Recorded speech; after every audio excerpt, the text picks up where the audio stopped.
एक बार एक मूर्तिकार अपनी छीनी और हथौड़ी से एक पत्थर को भगवान की मूर्ति का आकार देने का प्रयास कर रहा था।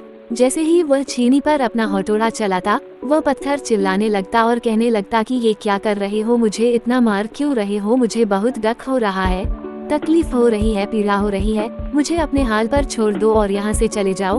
मूर्तिकार ने उस पत्थर से कहा, मुझे बहुत अच्छे से पता है कि तुम्हें बहुत ज्यादा दर्द हो रहा है, तकलीफ हो रही है और तुम बहुत ही ज्यादा पीड़ा में हो, लेकिन यदि आज तुमने इस दर्द को नहीं सहा, इस तकलीफ को नहीं सहा, तो जीवन भर तुम यही इसी प्रकार से पड़े रहोगे। मुझे पता है कि तुम्हें आगे बढ़ने की अपार संभावना है, तुम एक बहुत अच्छे पत्थर हो, लेकिन यदि तुम इसी प्रकार से रहोगे तो कभी भी आगे नहीं बढ़ पाओगे। इतना कहकर मूर्तिकार औजार उठाए थे कि पत्थर फिर से चिल्लाने लगा, गिड़गिड़ाने लगा, विनती करने लगा कि मुझे अपने हाल पर छोड़ दो, मुझे पता है कि जीवन के लिए कौन सी चीज सही है और कौन सी चीज गलत है, मुझे बहुत ज्यादा दर्द हो रहा है, अब मैं इस तकलीफ को बहुत ज्यादा नहीं सह सकता, मैं जिस हाल में जो उस हाल में छोड़कर मुझे तुम यह से चले जाओ। उस मूर्तिकार फिर से उस पत्थर को समझाने की कोशिश की, ज्यादा अधीर मत बनो और अपने सब्र को बनाए रखो थोड़ी देर और इस दर्द को सहो, यदि इस दर्द को सह लिया तो मैं भगवान की मूर्ति के रूप में तुम्हारी स्थापना करवाऊंगा और फिर दूर दूर से लोग तुम्हारी पूजा करने आएंगे और पंडित और लोग तुम्हारी सेवा करेंगे। लेकिन पत्थर ने उस मूर्तिकार की एक भी बात नहीं मानी, वह चिल्लाता रहा और अपनी बात पर अड़ा रहा।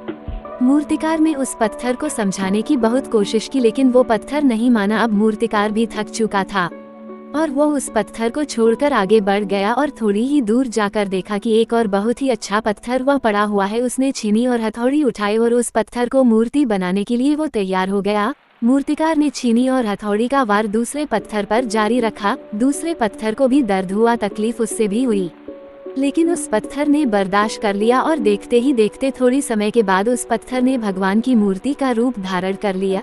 थोड़ी दिन बाद उस मूर्ति की एक मंदिर में स्थापना हो गई। धीरे धीरे करके लोग वह पूजा पाठ करने आने लगे, लोगों की मन्नतें वहां से पूरी होने लगी और वह मंदिर बहुत ही ज्यादा प्रसिद्ध हो गया।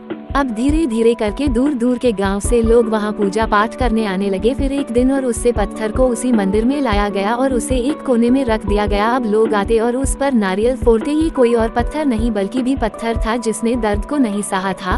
अब वो पत्थर मन ही मन बहुत ज्यादा पछता रहा था, दुखी हो रहा था और अपने आप से कह रहा था कि काश मैंने उस दिन उस दर्द को, उस तकलीफ को सह लिया होता तो आज लोग मेरी भी पूजा करते। इसलिए आप भी अपने जीवन में हमेशा याद रखिएगा कि जब भी आप अपने करियर की शुरुआत में किसी काम को कर रहे हो, पढ़ाई कर रहे हो या कोई भी काम कर रहे हो और उसमें आपको दर्द हो रहा है, तकलीफ हो रही है, ज्यादा मेहनत करना पड़ रहा है, तो आप रुकिएगा मत, किसी और रास्ते की शुरुआत मत करिएगा, क्योंकि कोई और रास्ता आपको सफलता नहीं दे सकता है। आपको उस दर्द को, उस तकलीफ को सहना ही होगा और उस दर्द को, उस तकलीफ को सहकर आप ज्यादा मजबूत बनेंगे और तभी आप अपने जीवन में आगे बढ़ पाएंगे। और जीवन में हमेशा याद रखिएगा कि आपको पहले पत्थर की तरह नहीं बल्कि दूसरे पत्थर की तरह बनना है। यदि ये कहानी आपको पसंद आई हो और इससे कोई सीख मिली हो तो अपने दोस्तों और अन्य लोगों के साथ शेयर जरूर करिएगा।